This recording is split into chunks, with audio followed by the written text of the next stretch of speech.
Did you know that 85% of your engine wear occurs at startup? Yes, that is correct, and this is where Lower the Friction comes in by putting a protective, lubricating barrier on all moving parts. This now gives you full-time protection to make your engine last longer, run smoother, give you better performance, and improved fuel economy. People across the country are reporting some very exciting results. Go to lowerthefriction.com, place your order, and enter in promo code SOS to get 5% off of your order. That's lowerthefriction.com.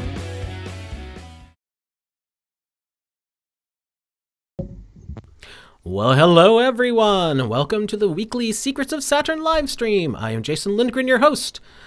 This week, with me is Wayne McCroy and the Great Baldini. No other extras this week. I didn't really think of anyone who might fit this topic.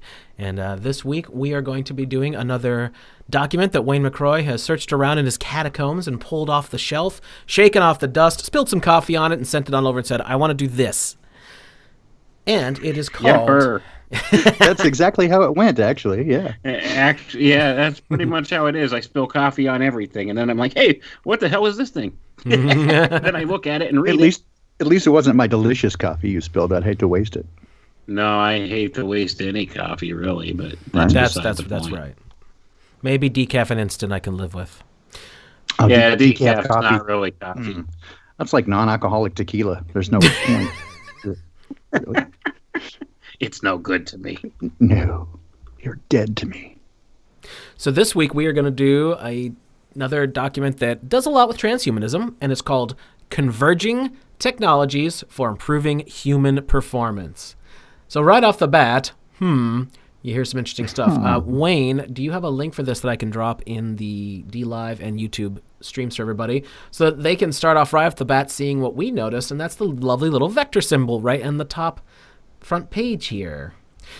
Now, Oh, you gotta love them vector symbols. exactly. They speak the language, and we can speak a little bit. We have to squint, but I think we got some of it. By the way, how is the sound and all that stuff in the chat room? If you could answer, please. I have stopped having bandwidth issues. Buddha be praised. Yay! Rub the jolly Well, fat man's we're stomach. waiting. While we're waiting for them, what happened? Tell me about that guitar, man. What is going on there? Oh my God. I have been wondering how loyal the listeners are, and if I needed to rally the troops to make a big stink about some horrible things that have happened to us, they would. I would. I was shocked. Dude, when you have no Rose idea told the me. nonsense we've been going through. We've just been keeping quiet about it because I'm trying to deal with it in a civil manner. Not a civil court yet, but a civil manner. But anyway, Maybe you ought to. Well, if we go that route, it's going to be civil and criminal. But what happened was we had hired a contractor to do wheelchair modifications for the new home we bought, which is why we bought it, so that Rose can have complete accessibility. And this guy ripped our house apart, took the money, and ran. And will not call anyone back, including his own mother now, who we've been in touch with, because we found out she's part of the company. And she's quite appalled. Boy. And Crow is calling me while I'm on the air. Shall I do it in live time? You guys talk a minute. I'm going to mute out and see what he needs. Okay, the bird call. Yeah. So Top secret bird phone. yeah, exactly. Yeah, I wonder Rose if told it's a me. flashing red phone. Yeah, Rose told me just briefly about this during the Poppycock Reporter just before. And I was like, what is going on?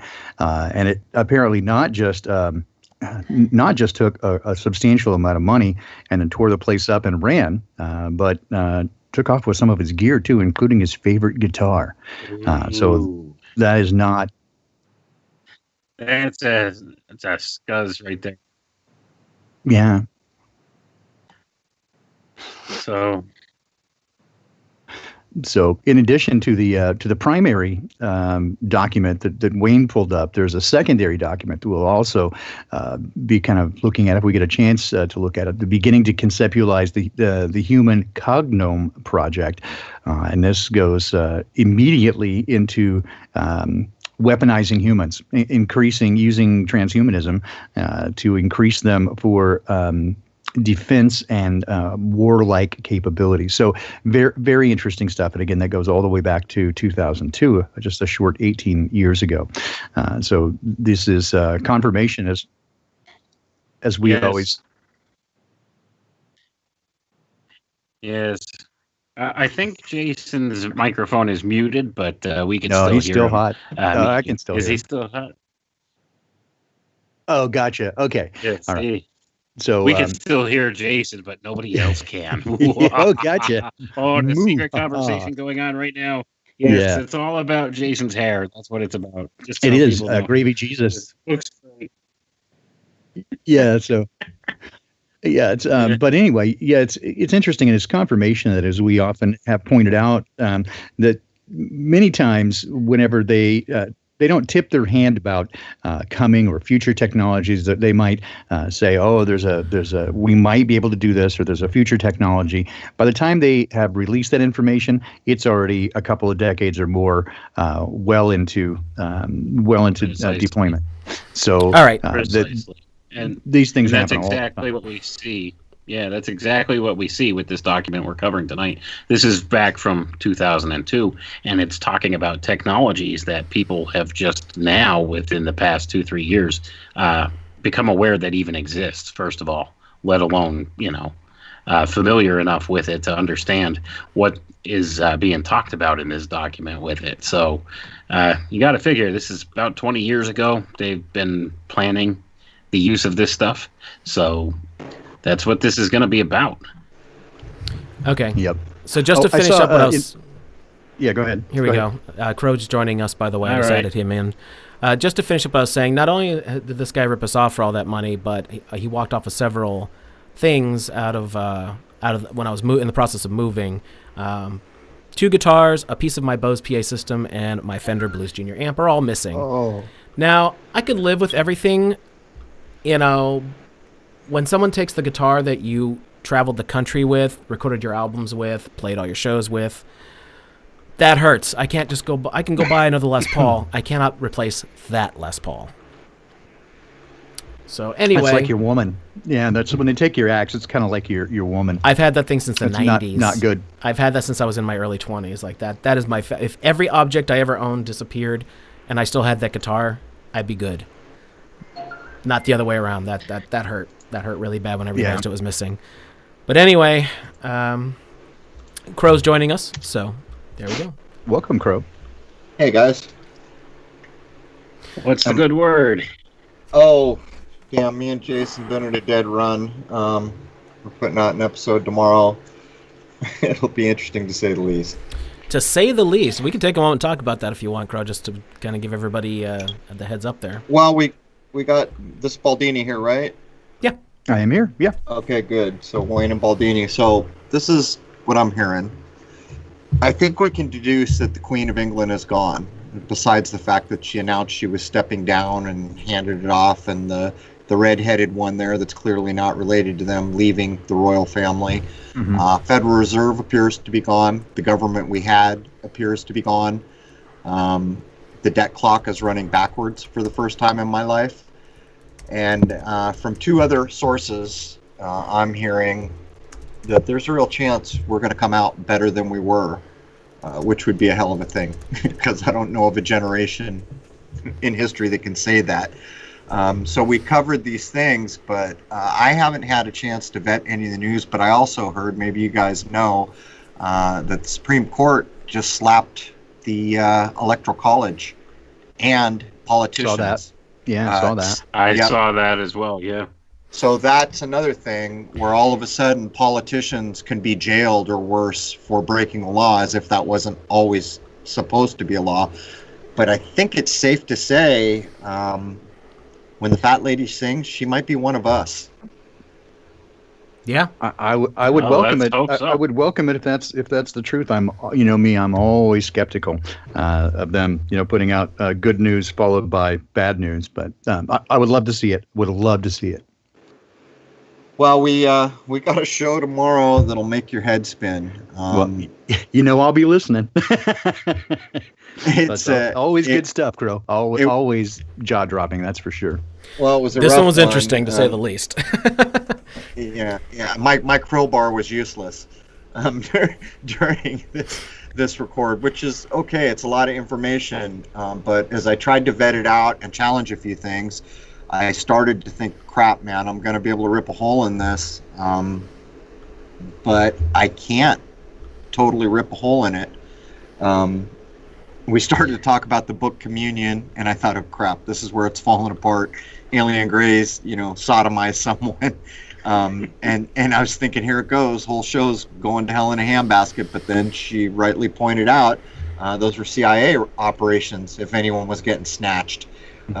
So it didn't fall apart there. There was another part, Jason. Do you remember where else it was going to fall apart? Oh, the alien thing. Trying to pin the beer bug.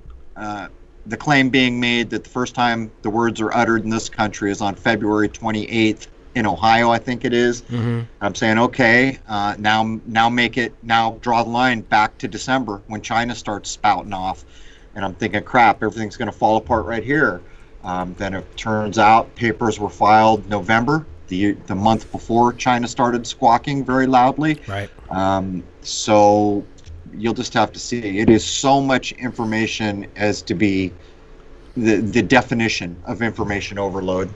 If the law thing interests you, you're probably almost certainly going to have to listen to it multiple times. This person knows how to pontificate, to say the least.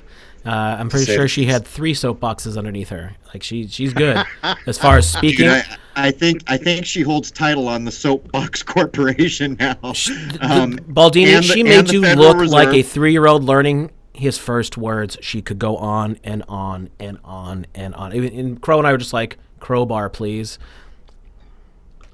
It didn't matter. You'll see. There's a couple times where I apply the crowbar, and it's like, it almost didn't work. It doesn't work. You know, Wayne tries that with me sometimes, and it just doesn't. Absolutely.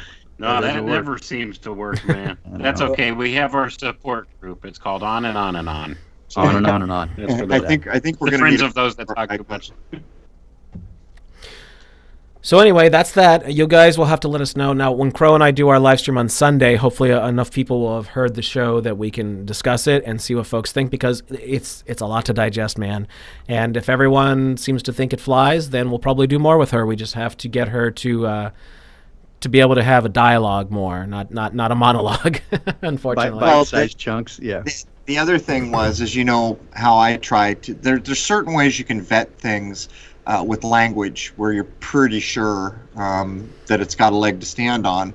How many people know where, we say idiosms like, I got off scot-free. Does anyone know where that came from? Well, you're about to hear the tale tomorrow. And as she's saying it, I'm sitting here going, holy crap. This isn't, what I'm listening to here is not wrong. But, I mean, it gets into what crown was on top, the crowns of Egypt, the false crown of it's staggering, to say the least. So that's that. We'll take that as it comes. How did you like the name on the episode image, Jason? Did you see how I made the name so we couldn't get algorithmed? Let me look at it again. I just put it up on Twitter. Oh, that's right. Yeah. That's cute. 2:33, and so I don't actually drop the name of the person until the second hour, per se. All right, so tonight, as we said, we're going to be doing the Converging Technologies for Improving Human Performance. Crow, would you like a copy of the document? Say that. What is the document again?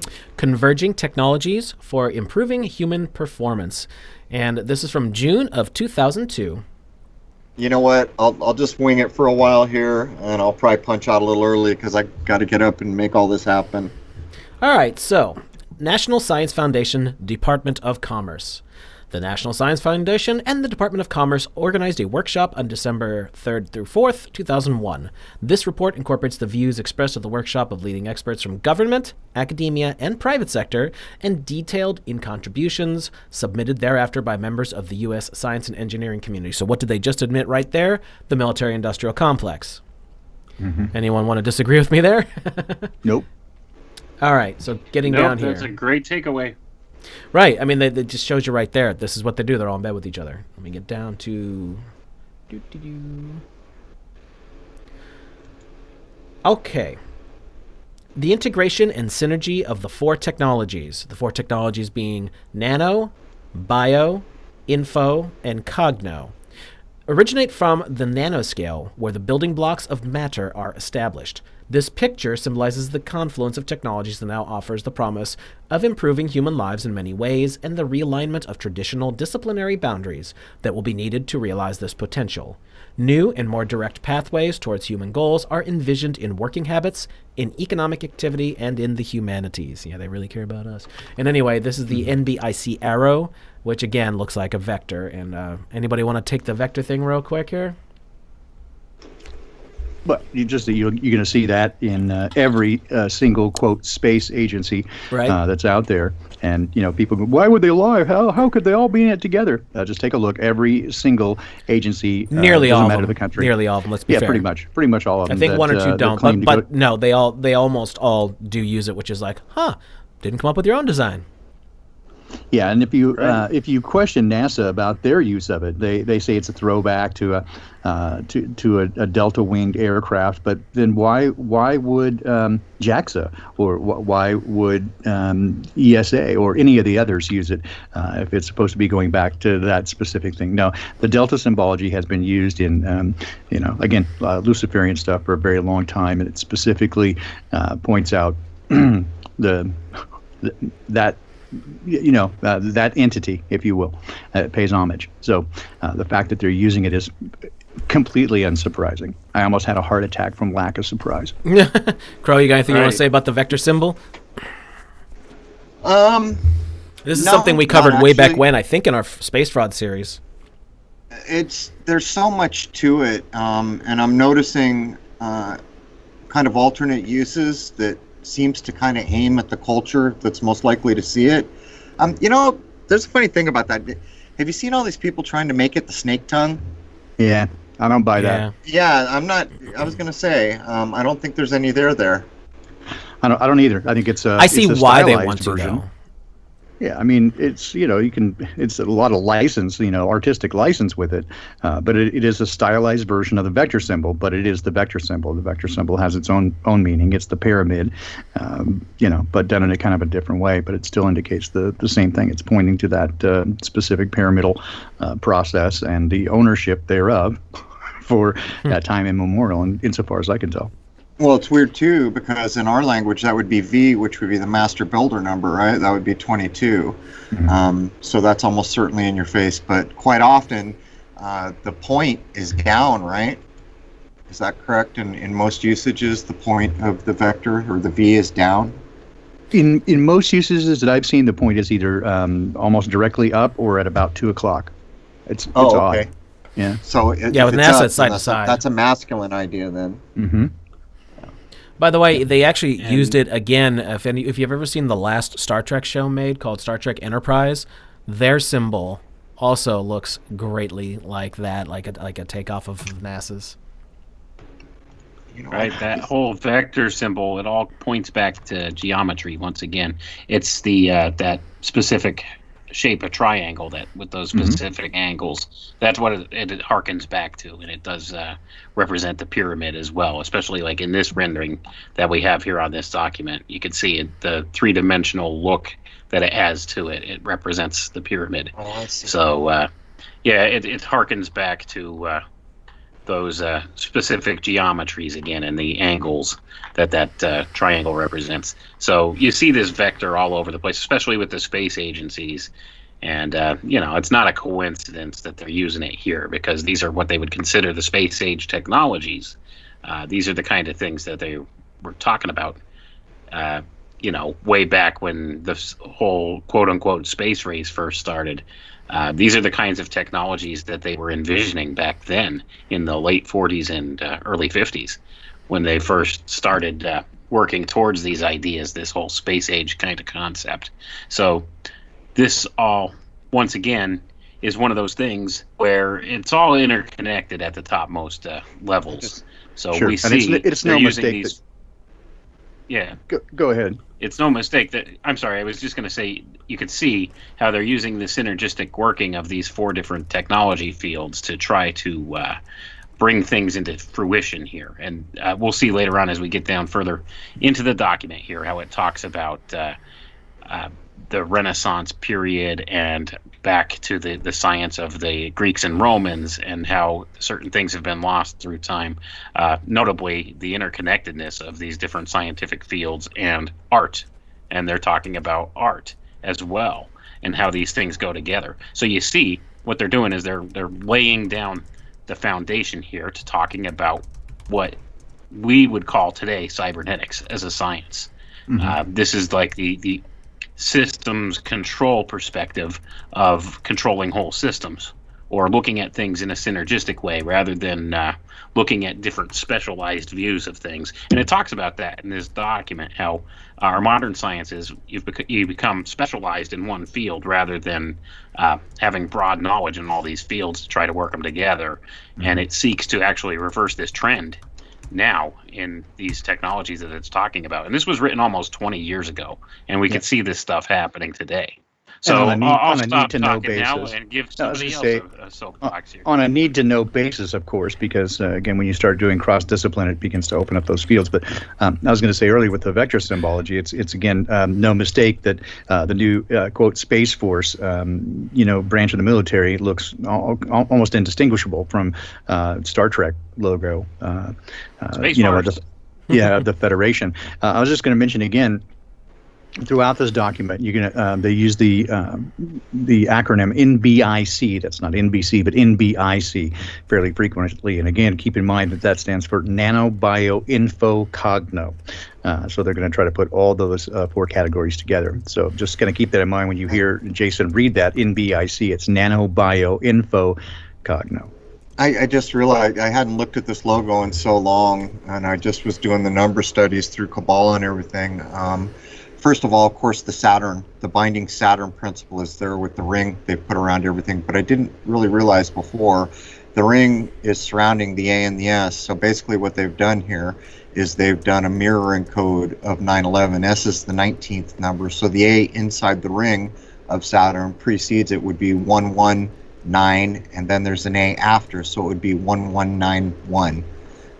So they're doing the mirroring idea of 911 in this as well. And I had not noticed because I haven't looked at this in so long. We can identify the constellations at the top of the Saturnian ring, straight above the A. The first A in NASA is the semblance of Orion's belt, which makes the bright star in the logo off to the right. Probably, unless they've mirrored it, it's either going to be Sirius, which would make sense, but I would guess Aldebaran. But I would have to look more closely. Probably you can identify all the big stars that are twinkly looking in this logo. Never really looked at it that carefully before. All right, moving on in this document. In the early decades of the 21st century, concentrated efforts can unify science based on the unity of nature, thereby advancing the combination of nanotechnology, biotechnology, information technology, and new technologies based in cognitive science. And again, that is the 4 things that they mentioned right at the beginning. With proper attention to ethical issues and societal needs, converging technologies could achieve a tremendous improvement in human abilities, societal outcomes, the nation's productivity, and the quality of life. This is a broad, cross-cutting, emerging, and timely opportunity of interest to individuals, society, and humanity in the long term. The phrase convergent technologies refers to the synergistic combination of 4 major NBIC provinces of science and technology, each of which is currently progressing at a rapid rate. A. Nanoscience and nanotechnology. B. Biotechnology and biomedicine, including genetic engineering. C. Information technology, including advanced computing and communications. And D. Cognitive science, including cognitive neuroscience.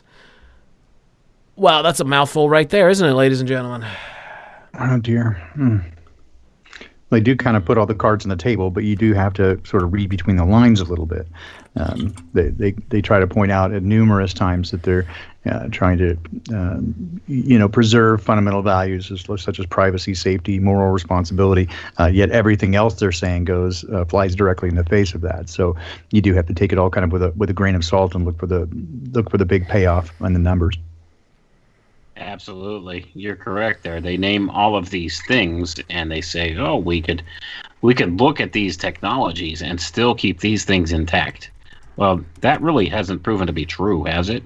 I mean, think about it. Just looking at the surveillance state that we live in right now, your privacy, you have none anymore. Let's face the facts, okay? Even though they claim that the moral high ground with this stuff, that they won't use it for anything like that. Advertisers collect your information. They have it. They use it.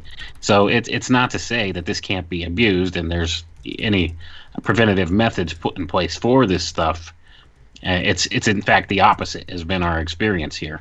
But I think they just kind of throw all caution for that stuff to the wind just to make these advancements and work on these different technologies. They know full well that these things are going to be invasive to our privacy and invasive to our being on a lot of different levels, but still they're trying to push this stuff forward because it's all part of the plan. They need it in order to get the control system in place the way that they're looking to. So, that's why they're looking at things like nanoscience, nanotechnology. These are like the building blocks. They're using these things at a molecular level to build from the ground up, to build these different kinds of technologies. They could build computing machines out of different nanotechnologies now, different nanomaterials. In fact, there's a thing called a nano finite state machine that was invented back in 2014, which could potentially revolutionize the computing world when it comes down to it, and it could solve the problem of Moore's law. So when you're looking at a technology like that and then combining it with biotechnology and biomedicine, like they're saying here, and even down further in the document, it talks about computer chips on neurons and stuff like that, and putting computer chips inside a cell within the body to certain effects. And, that also crosses over with the information technology they're talking about and cognitive science. So there you go. I mean, this is what they're doing. They're using all of these 4 different varied applications of this science in order to try and institute a control structure and to be able to manipulate things on a very small micro scale to do real macro things in the world with. And, we could kind of see where some of these technologies are going and the things that they're doing with them and the delivery systems they're using with these things. So this is a concern moving forward. But keep in mind, guys, they say that they have moral and ethical concerns with it. So they'll work on those things. They'll pay proper attention to those. So I mean, there could be some potential good benefits coming from this stuff, but the potential for abuse is there as well. And I think it far outpaces the good results that we could get with this stuff. The potential for abuse, I think, is going to be the real problem, especially when you're looking at the select few hands that have control over these things and control over the monies that feed these things. Once again, it admits right in the document here, it's basically the military-industrial complex doing this. And what do? They build weapons. That's what it comes down to. It's weaponized first before it gets rolled out to the public for any other use. And we could see going back 18 years ago in this document, this is what they're talking about. They're talking about this stuff. It's being weaponized at that time. Probably before then. I mean, they probably had some of this already in place that they were experimenting with at that point. So I would say these technologies that they'll be talking about later are probably even older than that. But they're just looking at what uses they could garner from them, through this from a weaponized standpoint. And once it's weaponized, then they roll it out to the public. So that's what we're looking at. This is 20 years old. This should be very telling for people. Who heard of nanotechnology 20 years ago? Think about that. Very few people, maybe a couple people inside the scientific community, but it wasn't something that was overwhelmingly talked about. Well, Wayne, let's use a good example of that. I mean, you know how they always put things in entertainment and all that. Do you remember back in the, I guess it would be late 80s when Star Trek Next Generation brought the Borg in? They didn't talk about nanotechnology or any of that stuff hardly at all. That wasn't even a big deal. Like, they were doing everything in a mechanical way as if they took you over. Then a few years later, all of a sudden it turned into the Borg are taking everybody over through nanotechnology. Like, it was just thrust in there. Like, all of a sudden the Borg discovered this technology that you think they wouldn't have known for hundreds of years in the story setting, Jason, I see a direct relation here in some of the stuff that you and I covered today that'll roll out tomorrow. And by the way, that star at the top of the logo is Aldebaran, so that would be the bullseye. And you can almost certainly identify the others. But to get back to the point here, it's astonishing that in '99 they began to implement just the wholesale taking over of personal information, which there was an expectation still at that point in this country that you had privacy. And even though they were basically saying here and there is no privacy, nobody believed them. But doesn't this probably relate, Jason, now that you're looking at it, to the patent idea on the birth certificate? In other words, right now we're reasonably sure the birth certificate is patent information or instrument which deprives you of ownership of that thing that represents you. If that was reversed, I think they'd have a hard time infringing at the level they do, because there would be no legal basis in corporate law and mercantile law, in commercial law, in admiralty law, in any of it, there wouldn't be a basis for them to exert. I'm just saying, what do you think? Yeah. Think about it. yeah. The whole patent thing, so if you're looking, like what we were going to cover is there's the idea that the Esquire, there's patents on Esquires, then there's patents above them for doctors, and then there's priests. And what was laid down is Esquires, doctors, and priests cannot hold any meaningful position in governance. And basically, if you look at our Congress, I don't think you could find a person, you'd be hard pressed to find a person that isn't one of those things. Now, this relates to the patent idea. And so the patent idea, what was apparently, and we're still trying to work this out, Jason and I have covered every angle of law we can get on, but what it's looking like is your birth certificate was a patent instrument. And so when you think about it in that way, the corporation Sun Microsystems started stealing all your data, and it wasn't really theft either. They said, here, you want this free tool, and you signed up for it. It was underhanded. But my point would be is if you don't own you in a legal respect, they've got a leg to stand on. If that goes away, what the hell could they possibly use to defend the fact that they're doing this? Right. No, absolutely. That whole thing is interesting. I remember, do you remember a few years ago, I did this actually. I took the birth certificate with the number on it and the social security card, and those numbers do work. So that proves a lot of even what we went through today, that there's something to this. Now, it doesn't prove everything, but it proves that it's something that has validity, or the numbers wouldn't work on a bank. Well, it does, Jason. You proved, when we did that episode, you went out and proved with your information that there was a monetary commercial instrument set up the day you were born, and being traded, or, however the correct way to say that. It was on a stock market type thing of some time. In other words, there was equity there, and you were not the beneficiary. No, so and I still have snapshots of that too, just in case I need them. It proves that you are equity, and it proves that you're not the beneficiary of your equity, which proves that you're basically a slave. But that's not all the way fair, because it's actually a piece of paper standing. It's a legal fiction standing in for you, but it doesn't matter, because in our world it might as well be you. Right. I mean, and that's so much of our world is all based on these legal fictions, and once again, this is directly how this stuff ties into that. If they use this legal fiction over you, then, they, in their view, there's no reason why they can't experiment on you with this type of technology or something. So it all points back once again to the same thing. I mean, the people in control, they have their karmic system, so to say, that they utilize for whatever reasons. And when they use something like, say, a birth certificate as a proxy of ownership over you, then they don't really see any problem with what they're doing. Right. And that's the problem with a lot of this. Yeah, I mean, so they don't see a problem with it, because in their view, you're their property. So if they want to do this to you, they will try to do it. We could shine a positive light, maybe a little bit, and it doesn't guarantee that this is all going to come true, but consider this idea. You see a police department, the truth is it's not a police department, it's a corporation. You see a municipal government, your town hall, it's really not a government, it's a corporation. Now, this was the switch changeroo, the presto changeo. What was the rug being pulled out from under all of us slowly and carefully so that no one realized. So basically what happened was corporations replaced all the things that were actually supposed to be there. And so what happened is, over time, all the people who run your town hall or your police department, they don't think they're breaking the law. They don't think they're doing anything wrong, because their predecessor taught them the corporate policy, which they don't know is corporate policy. They just think it's the way a police department rules. These are the laws that we enforce. That has gone on. But consider this. All that, it's possible that all that gets unmasked in what's going on hidden behind the beer bug lie.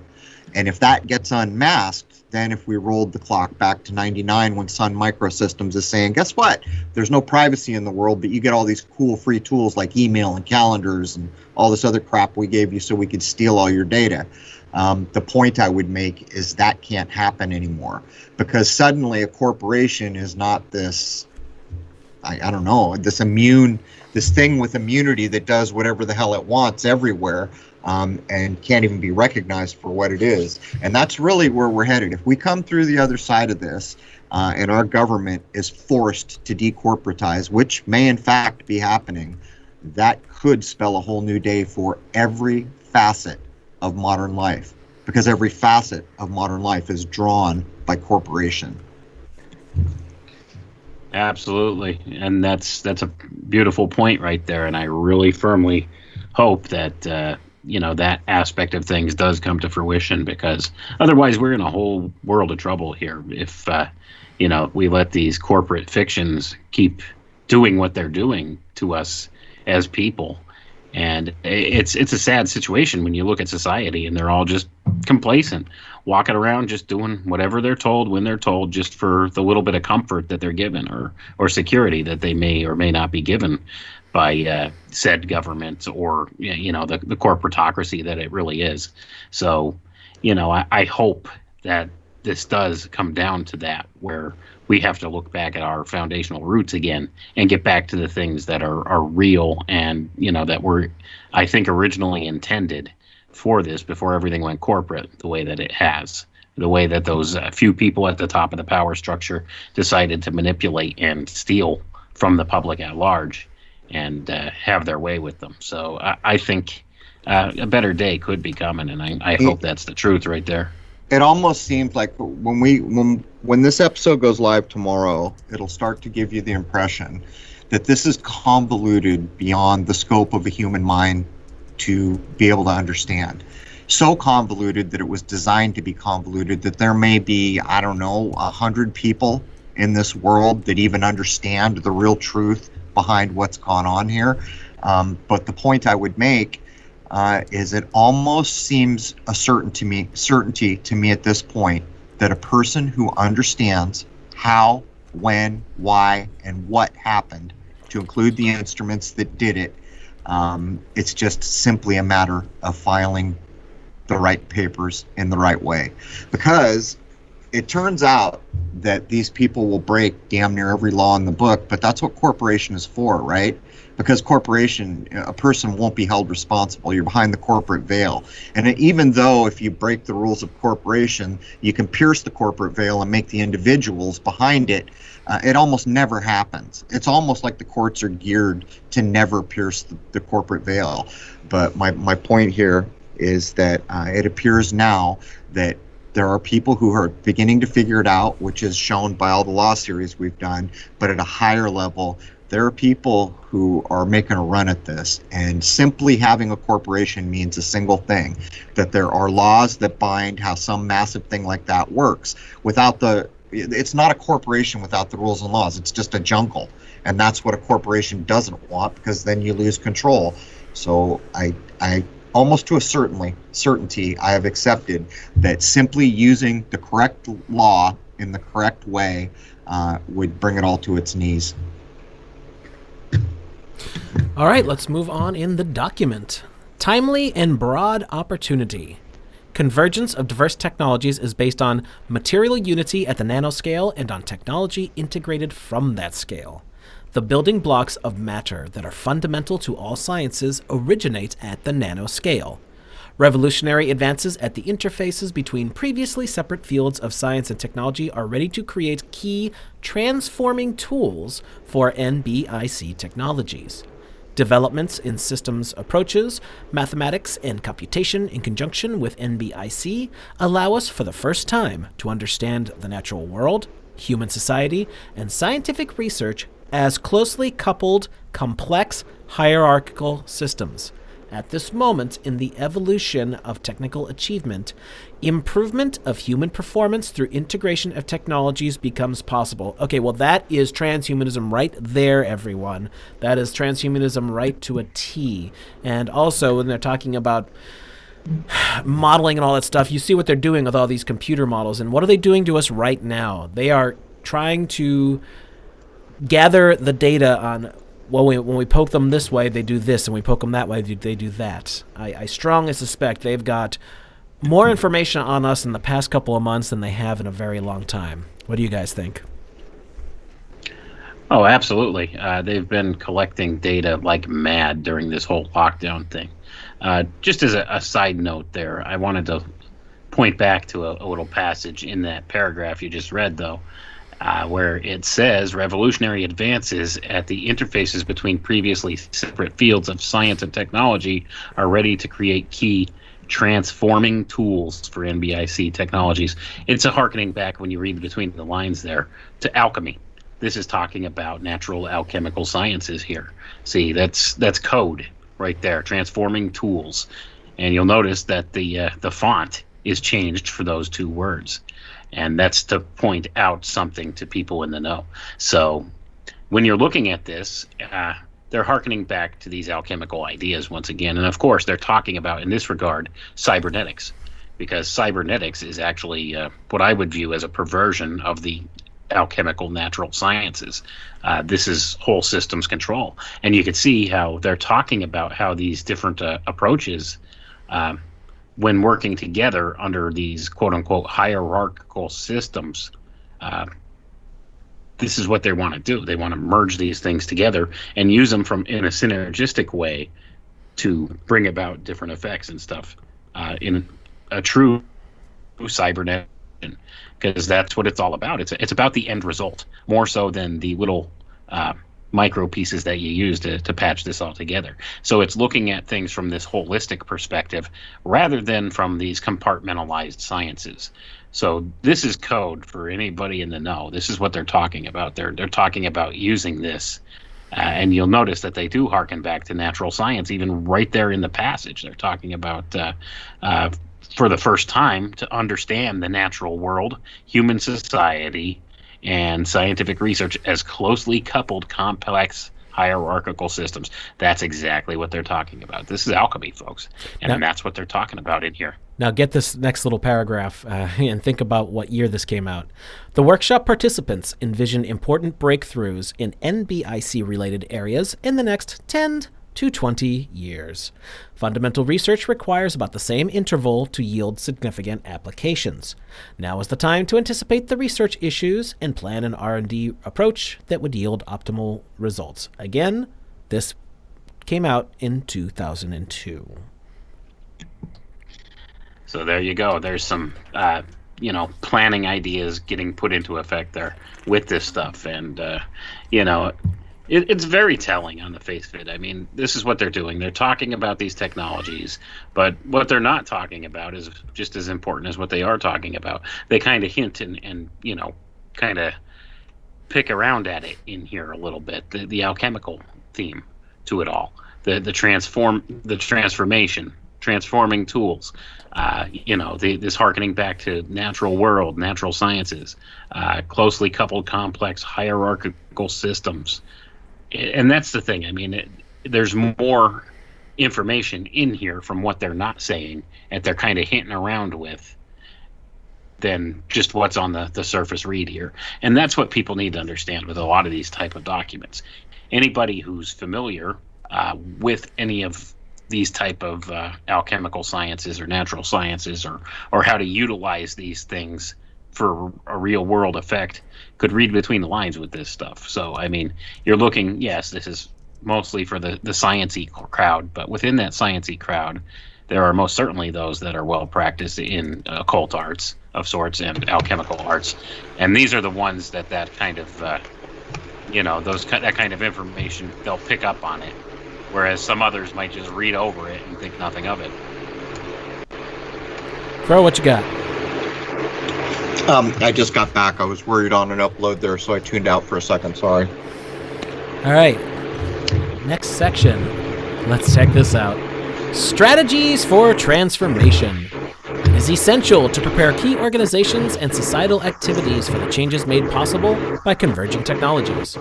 Activities that accelerate convergence to improve human performance must be enhanced, including focused research and development, increased technological synergy from the nanoscale, developing of interfaces among sciences and technologies, and a holistic approach to monitor the resultant societal evolution. The aim is to offer individuals and groups an increased range of attractive choices while preserving fundamental values such as privacy, safety, and moral responsibility. Education and training at all levels should use converging science and technology and prepare people to take advantage of them. We must experiment with innovative ideas to motivate multidisciplinary research and development while finding ways to address ethical, legal, and moral concerns. In many application areas, such as medical technology and healthcare, it is necessary to accelerate advances that would take advantage of converging technologies. All right. Crow, you're really loud, let's talk brother. about the elephant in the room first. It sounds like Crow's wrestling with a vacuum cleaner. Sorry guys, I got my dehumidifier. Hold on. It's okay, man. We love you, brother. Elephant dead. Okay. Sorry. It's okay. Anyway, once again, right in the title of this paragraph, strategies for transformation. There's the alchemical concept there again. You could see the aim is to offer individuals and groups an increased range of attractive choices while preserving fundamental values such as privacy, safety, and moral responsibility. There they go again, listing off those things as if that's something they could do, that they could preserve those values while pursuing this technology. Sure. They point out that, basically they're pointing out that we need to cover that up. And I think when you get down to the section on government, the second paragraph in the government section very clearly points out how they're going to cover for that. But yeah, that's what they're doing. They're saying these are the issues that we have to keep the patina of legitimacy up. We're going to keep those things in check, but everything they're talking about completely wipes those things out. It invalidates it and nullifies it. So, by the way, did we ever get this document in here? I found it. Never mind. I'll just drop it in the two streams. Oh, you know what? No, I don't think I ever dropped it in the chat. I'm going to do it now, guys. just because I'm show's almost dropping half the ball. over, and we never did that. So let me take care of that. Whoopsie. All right, here we go. All right, let's jump down in this thing. Wayne, where's the next section we should go at here? Let's scroll We've down. got the synopsis of recommendations if we want to hit that. Yeah, we might as well hit through that. yeah, that's where you want to hit next, and especially the government D section. The recommendations of this report are far-reaching and fundamental, urging the transformation of science, engineering, and technology at their very roots. The new developments will be revolutionary and must be governed by respect for human welfare and dignity. This report sets goals for societal transformation and educational, building on the suggestions developed in the 5 topical groups and the ideas in the more than 50 individual contributions. The workshop recommended a national R&D priority area. That's research and development, by the way, if anybody doesn't know what R&D means. A national R&D priority area on converging technologies focused on enhancing human performance. The opportunity is broad, enduring, and of general interest. An odd way of saying that. These people are weird. Okay, the first one is individuals. Scientists and engineers at every career level should gain skills in at least one NBIC area and in neighboring disciplines, collaborate with colleagues in other fields, and take risks in launching innovative projects that could advance NBIC. Next one, academy. Educational institutions at all levels should undertake major curricular and organizational reforms to restructure the teaching and research of science and engineering so that previously separate disciplines can converge around common principles to train the technical labor force for the future. Next one, the private sector. Manufacturing, biotechnology, information, and medical service corporations will need to develop partnerships of unparalleled scope to exploit the tremendous opportunities from technological convergence, investing in production facilities based on entirely new principles, materials, devices, and systems with increased emphasis on human development. Next one, and I'm sure this is going to be a doozy, government. The federal government should establish a national research and develop priority area on converging technologies focused on enhancing human performance. Government organizations at all levels should provide leadership in creating the NBIC infrastructure and coordinating the work of other institutions, and must accelerate convergence by supporting new, multidisciplinary scientific experts while sustaining the traditional disciplines that are essential for success. Yeah, put the government in charge of anything and watch them screw it all up. Ethical, legal, moral, economic, environmental, workforce development, and other societal implications must be addressed from the beginning, involving leading NBIC scientists and engineers, social scientists, and a broad coalition of professional and civic organizations. That's right. They said social scientists. Let's make sure we understand. Read that again. One more time, ladies and gentlemen. Social they're saying that scientists. Social engineering. And they're saying that they must address these in advance. They're saying all these things must be addressed from the beginning, and that they're going to involve these people in a broad coalition of professional and civic organizations to basically program you in advance. They're going to cover all the objections in advance. That's the key takeaway there. So this is something. Let me address this really quick. Chicken dinner. Exactly. Crow, what did we say towards the end of the show today? That it seems like they've got multiple plans and then they launch them as necessary, but they already have stuff put into the ether, if you will. They've already got things out there pre-programming everything. The proof of that is the Unabomber. The Unabomber is case in point, and it's all showed up. They made fun of it, kind of, if you were paying attention in a movie about the tobacco industry with, I think, Russell Crowe and Al Pacino, if I'm not mistaken. I don't know what the name of it is. But what they basically did is the tobacco industry was about to get nailed in the headlines. And so the morning that was going live, they broke the Unabomber the night before. So this is case in point of having A, B, C, D, E, F, G covered because you own all the media, and so they're ready to roll out, which is starting to look like maybe what the beer bug was. But I got to ask you guys a question. Are you buying the party line on what nanotech is and what it can do? Are you guys buying that? No, they're zigging when they're pitching zag, and they're zigging instead. They're pointing one way, but they're doing something completely different. It seems to be the way that they're doing it. Yeah, I think there's something to it. But if you put small metal particles in an inoculation, I'm not calling that nanotech. I'm just calling that poison. And though there is some nanotech things going on, I don't buy these miniature machines and all these descriptions we get. It's like quantum computing. I'm not buying. Go right now to Google and do an image search. It's always a great way to see if something exists in our world. And search quantum computer. You get cartoons. The same picture over and over. It's like satellite in space. Okay. So in some ways, this technology, as I'm pointing out here, works in our favor because it's doing what it does. But go ahead and try to search some things and then scrutinize the return. It often tells you. The nanotech and the quantum thing, I'm not buying as described. No, I don't think it's. I personally don't think it's as described. I think it's a ruse or a smoke screen, so they can throw something else out there and then say that it's this, as it's a result of nanotech. You just can't see it or whatever. But no, I don't think it's in any way nothing. In all my research, nothing is ever as they describe it. It's always at least misdescribed, if not a complete made from whole cloth. Right, it's a total misdescription of what's really going on and what's being utilized. And like I was pointing out earlier in the document, you can see how they put in these little tells for anybody in the know in these certain areas where it talks about the natural world, natural science. And it kind of points back to alchemy. Once again, it's a misuse of alchemy in one way, shape, or form. And I think nano is no different.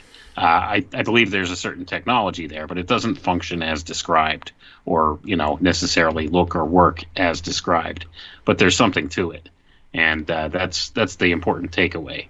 And they're utilizing it for completely unnatural purposes here. Like, it's total inversion, like we've talked about so much. Well, there's another good example. It'll come up tomorrow all day long. We have kings, queens in the world, right? No, we really don't. They get called royalty, but they're not royal.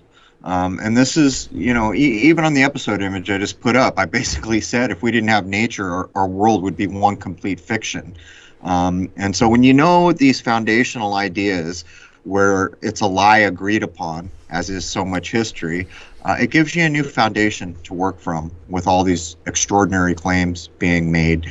The problem is when you start to get to natural tech, what people like to call Tesla tech, some of those things are going to appear magical in their application, cymatics things, electromagnetic things. So you've got to have some common sense. But I think a lot of this is just bluff.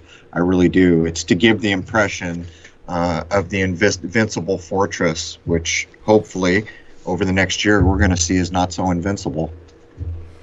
Yeah, that'd be great. Finishing up with this part, this is... Research on societal implications must be funded, and the risk of potential undesirable secondary effects must be monitored by a government organization in order to anticipate and take corrective actions. Tools should be developed to anticipate scenarios for future technology development and applications. So that was the rest of the government side of it. Yeah, that's the one. They're preparing for blowback. I mean, if you just read that again, it's they have the risk of potential undesirable secondary effects. They're specifically outlining corrective action for societal blowback. All right, 2 more sections here. Professional societies. The scientific and engineering communities should create new means of interdisciplinary training and communication, reduce the barriers that inhibit individuals from working across disciplines, aggressively highlight opportunities for convergence in their conferences, develop links to a variety of other technical and medical organizations, and address ethical issues related to technological developments. Well, I think we're having a lot of that with a lot of the brain, why am I blanking on it? Neuralink and all that kind of thing. I know people are bringing up ethical issues with that stuff. Sounds to me almost like they're saying we need to create a corporation that we can merge more easily. That's kind of what it sounds like. Pretty much. I mean, yeah, let's put this in the hands of a couple of private corporations that'll work together to create a larger private or corporation that'll control all this from the top down. That's what it sounds like, right? It does. It does seem pretty much as they're saying the government is going to control the societal aspects while the private corporations actually do the heavy lifting. All right. Well, the other side of that is also to say, why don't we just privatize? While we're at it, we'll just own all the things we get out of it, and then we only have to answer to the board of directors. Well, like so many other things, they can if they privatize, if they run it through a corporation, then they can tell everyone basically to fuck off. It's like, no, this is doesn't matter. This is company secrets. There's NASA's problem right now. Yep. Right. Well, FOIA doesn't apply. So don't worry, SpaceX will save them. Well, that's just it. You can see it right there. Get everything under a corporate umbrella so that you don't have to actually reveal anything.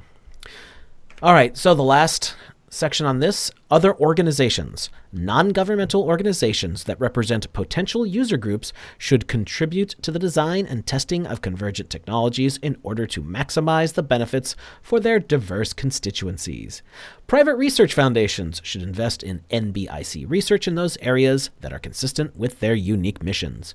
The press should increase high-quality coverage of science and technology on the basis of the new convergent paradigm to inform citizens so they can participate wisely in debates about ethical issues such as unexpected effects on inequality, policies concerning diversity, and the implications of transforming human capabilities. Now, in 2002, there wasn't a whole lot of this societal upheaval stuff going on like now, where it looks like they're throwing us all the way back into the 1960s again. This sounds, again, pre-planned 20 years ago. Bingo. There you go. And this is how these people operate and how they work. And that's why I think it's important that we take a look at documents like this, because, I mean, this is a National Science Foundation document, pretty much. You look at it, you can see, what they have in store for the future. When they're planning this stuff. There it is right there. I mean, it may be something that if you were to read it at the time, you wouldn't be able to predict exactly how these things came to fruition today. How it would play out, right? Right, but I mean, looking back at it now and being able to read it now and see, well, what do you know? This is exactly what's going on. This is what they were planning for. This was a contingency they already had in mind.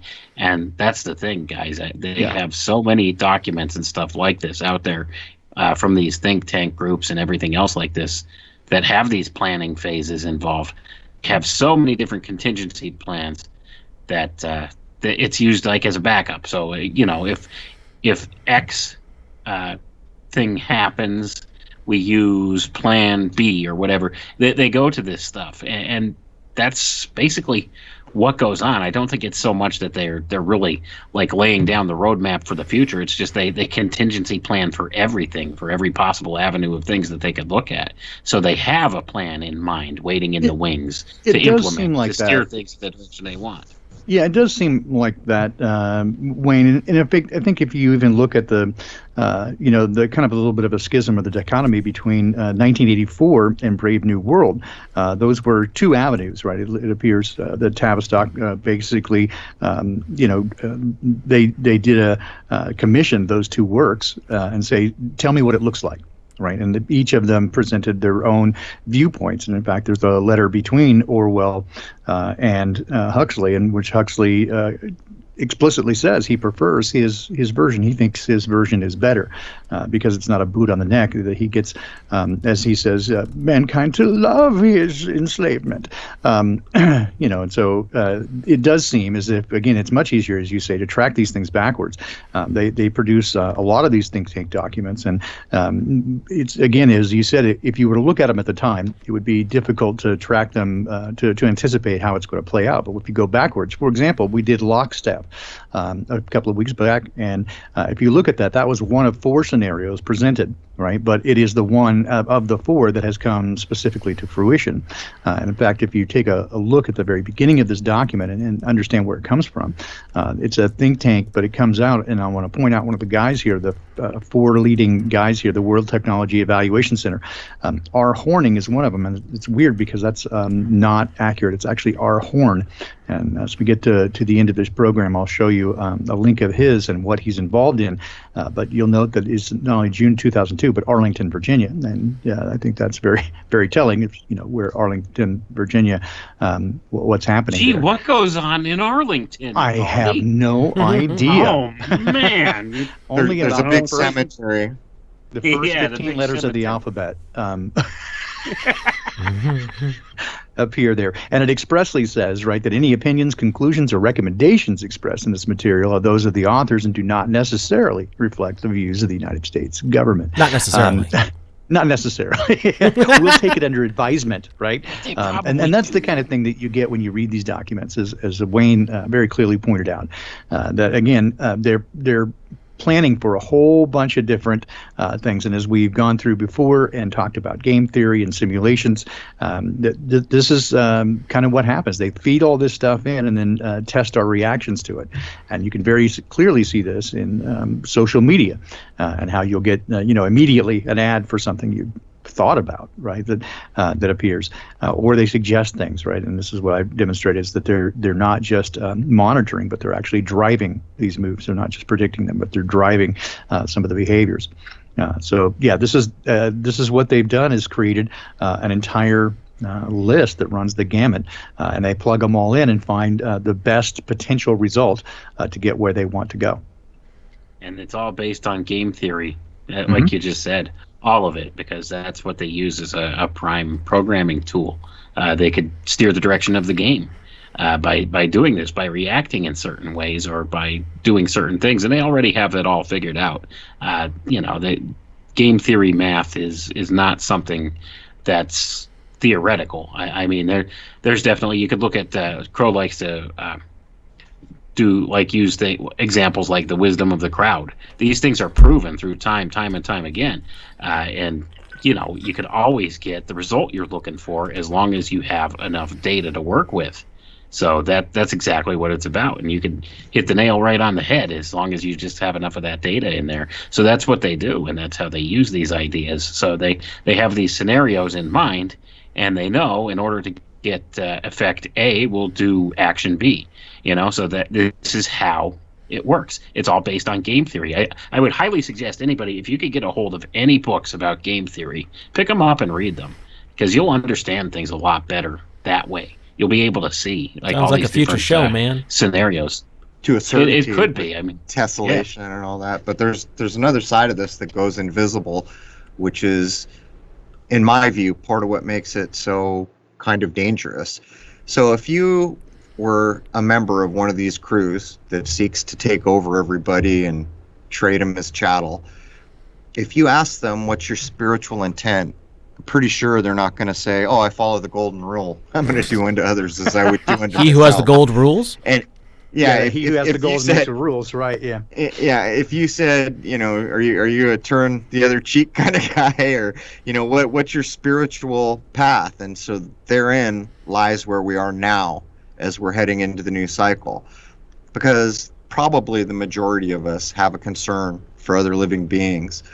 There used to be whole sections of this world that had religious and spiritual traditions that were for the benefit of all living beings. And these people are as far from that as you can be. So basically, if you logically boil it down, it's a Darth Vader thing. This is evil versus not evil. And it's that simple. And when you begin to bring that to bear, it brings all these other possibilities in that nobody thinks about when it's just the stuff that's on the table. Because the spiritual ideas are never going to be on the table. Well, they might be later in the era, but they haven't been thus far. Well, yeah, and in my research, I would say that, for example, this guy I'm going to point out here in a little bit, Robert Horn, probably is so inundated and so in deep with what he's doing that he only marginally thinks about its actual uses and what the intentions behind it are. The guys actually doing, again, the heavy lifting. It's all on a need-to-know basis, and they know what they need to know, and the intention, they just work toward a consequence, right? They're a specific aspect of it, but not the ultimate goal, right? And for my money, I think even those who we would consider toward the top of the pyramid, keep in mind that in the actual pyramid, the eye is separate from the rest of it. So those that we would consider at the top of the pyramid, my take is that if you heard their name, they're not really that close to it, right? Anybody like Rockefeller or Rothschilds or those people, they may be near the top, but they're not at the top. I think they're still taking orders. You've heard of them. Yeah, you've heard of them, and so they're the scapegoats. They're going to roll those guys and make you think that everything's changed, and I just don't buy it. But even above them, there are people you've never heard of, and even above them, to me, it looks like there's someone or some other intelligence that is directing things that works very patiently over a long period of time, many lifetimes, that humans just don't seem to have the capacity for. So when I look at the pyramid and see that the eye is separate, right, it's a different thing. It's indicative to me that, again, as the further you go down the pyramid, like the guys who are actually developing and writing these white papers, they have really, from my perspective, they think they're on the inside, but they don't really have a clue ultimately where this funnels down to, right? So if you just kind of flip that pyramid over and see it as a funnel, they're working as a part of the process, but they're working on an individual aspect, and they're working toward the success of that particular part of the that color of the prism, right? They don't really see the whole thing as put together into white light. So anyway, yeah. And based upon what you were just saying, I mean, this absolutely showed out to be so when you look at things. And Crow's right when he pointed out that there's probably maybe only 100 people in the entire world that really know what's going on with all of this and how this stuff all interplays together. That's basically what this points to. It's a pyramidal type structure. It's a hierarchical structure. And isn't that coincidental that that's exactly what they talk about within this document? Hierarchical structural. I can't talk. Hierarchical structure. Well, I think there's a fair chance, Wayne, that there are probably as many or more people on our side of it who are standing back looking at a distance and trying to put together the puzzle pieces that have a better idea than many of the people that are actually involved. I would agree with that assessment, absolutely, because when you actually stand back, you get a lay of the land, a much bigger lay of the land. When you're actually standing in the forest, you can't see the forest for the trees. Exactly. So if you're standing back and looking at it from afar, then it becomes a lot clearer to you. And that's the thing. A lot of these people, they're compartmentalized in what they're doing, and a lot of them may feel that they're doing good things, or they're doing things for the right purpose. Or that kind of thing, or they're just going along to get along. Or that the ends justify the means, or whatever Right. it takes to get them to comply, right? So whether that is a carrot or a stick, it doesn't really matter to those running things as long as it produces the ultimate, effect. Right, again, you'll it's see carrot sticks. So Yeah, carrot sticks, nice. Just need some blue cheese dressing, and I'll be fine. that's Man. perfect. I love cheese with Perfect, my man. carrot sticks. Yeah. All right. Time to be dramatic.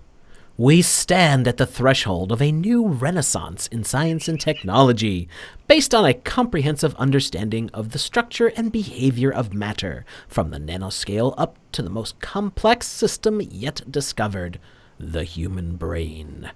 Unification of science based on unity in nature and its holistic investigation will lead to technological convergence and a more efficient societal structure for reaching human goals.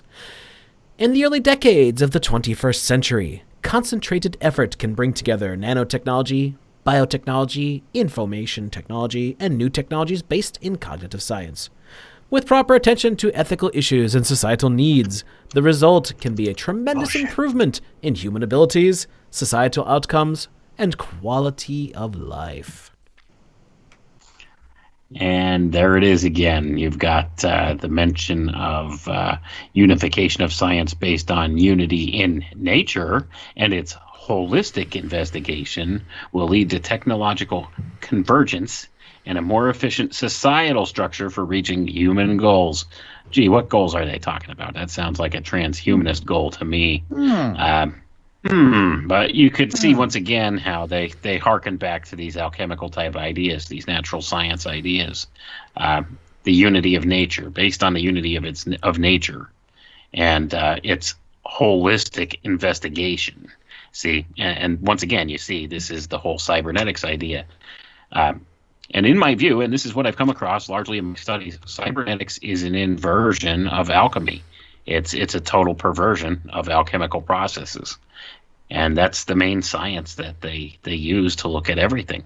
So it even sums it up right here in this paper, talking about how they're going to use all these four different types of sciences in a unified way, in a holistic way, to achieve the goals, these human goals that they want to achieve. And that's basically, it's an inversion of natural alchemical processes, or an inversion of natural sciences, however you want to view it. It's inversion. Yeah, they loosely code it, right? They'll say that they combining research and methods across these provinces in duos, trios, and the full quartet. All right, so now we're invoking ratios, and we have the tetrahedron, right? Each field is represented by a vertex, and each is a line, a surface, the union of four fields, and the volume of the tetrahedron. So again, it's just it's thinly veiled, right? They're going, and there's your vector again. Yep, they're going directly to platonic solids. I mean, they're not really hiding it very well. So with those who have eyes to see, you can immediately see the language that they're using strongly implies that they're using alchemy and these principles. All right, let's get down in the document here. Wayne, anything I don't know about yet that I should jump to? I don't think so. Where were we? We were on background here. Just a second. When we get down 2 pages down, that's where it starts talking about the history of science. Yeah, I was just going to write there, page 3. Yeah, page 3, the history of science. Page 3. Yep, wow, we're only on page 3. I know. It's like a 56-page document. Okay, so you're talking about the history of science. The history of science. Okay, Yep. here we go. Yep. The history of science across the vast sweep of human history undermines any complacency that progress will somehow happen automatically without the necessity for vigorous action. Most societies at most points in their history were uninterested in science, and they advanced technologically only very slowly, if at all. On rare occasions, such as the pyramid building age in ancient Egypt or the roughly contemporaneous emergence of intensive agriculture and trade in Babylon, the speed of progress seemed to accelerate, although at a much slower rate than that experienced by Europe and North America over the past 5 centuries. For modern civilization, the most relevant and instructive precursor remains the classical civilizations of Greece and Rome. What do Crow and I tell you just about every fricking show? Boom. Building on the scientific there it is, accomplishments right in this of the document, too. Right. Sorry, go ahead. Building on the scientific accomplishments of the Babylonians and Egyptians, and whose symbology do the elite use all the time? The Greeks accomplished much in mathematics, astronomy, biology, and other sciences. Their technological achievements probably peaked in the Hellenistic age as city-states gave way to larger political units, culminating in Roman dominance of the entire Mediterranean area. I dare say that city-states still rule a lot, if I may interject. By the end of the 2nd century, if not long before, scientific and technological progress had slowed with the fall of Rome. Let me once again digress. Rome didn't fall, folks. It just became the Roman Catholic Church, the Vatican rules.